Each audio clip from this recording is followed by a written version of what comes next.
So you mentioned the four S's, Jim. To walk us through that a little Sure. bit. What's the four Sure. S's to you? On the significance, it starts out with survival. Right. Yep, and that's with the borrowed card table and the four chairs, and you're just barely able to make it. And then maybe you go to stability, where you might be able to buy a house.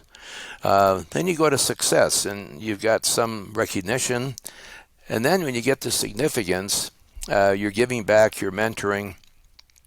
And I was always trying to take accolades, take knowledge. But as I was taking the knowledge, I was trying to understand myself better. And I really did start to understand myself. And I was reading about comparison. Brene Brown talks about vulnerability. I am okay the way I am. And I don't have to be any better. I still want to work hard to do well, but I had the monkey off my back finally, and writing this book was a catharsis for me. I think to get that done. And so happy I wrote it. It's taken a lot of time, but those are the four S's. And when you get to significance, you're mentoring, you're giving back. I've got a card on my desk here from a fellow in my office that I was mentoring, and he unfortunately died of a seizure. And I'm hanging on to that. I'm leaving it right here in my desk because he was such a neat guy. And Marcus Starkel, and his mom is very close to me. She was the managing partner of our office, and I just so I'm wanting to give back. And basically try to understand myself better so that I can help other people understand themselves. Sure. And again, your journey is your journey. And most of us, when, it's like, okay, I choose my life again. So let's say you're talking to an entrepreneur today, and on one hand, the great success and the achievements of the drive that sales what it can do for you. But then you also came to the balance and the rebalancing of no longer being a workaholic. So, I think today a lot of younger people especially are interested in having balance from day one. They want to have a greater sense of purpose. They're thinking about significance day one.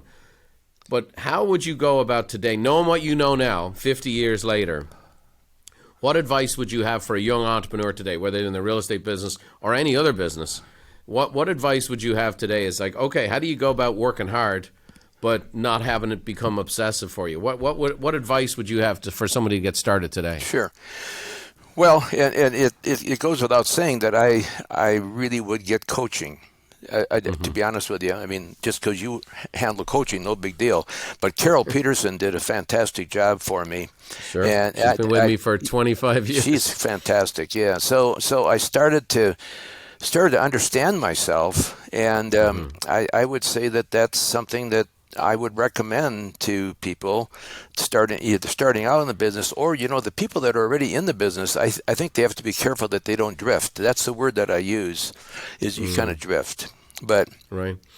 But let me ask you this: what's when you had the eye of the tiger? Like, so the thing is, we can use the cautionary tale of the workaholism, but you also became the number one real estate agent out of over 1 million people in the profession.